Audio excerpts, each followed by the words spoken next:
أما بعد فأعوذ بالله من الشيطان الرجيم. بسم الله الرحمن الرحيم.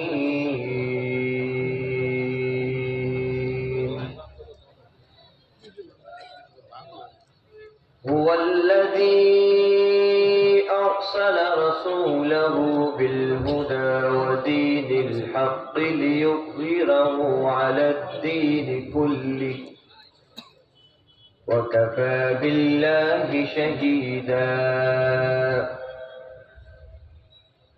وفي مقام آخر قال الله تبارك وتعالى في القرآن المجيد والفرقان الحميد: أعوذ بالله السميع العليم من الشيطان الرجيم. ما كان محمد أبا أحد من رجالكم ولكن رسول الله وخاتم النبيين وكان الله بكل شيء عليما. صدق الله العظيم.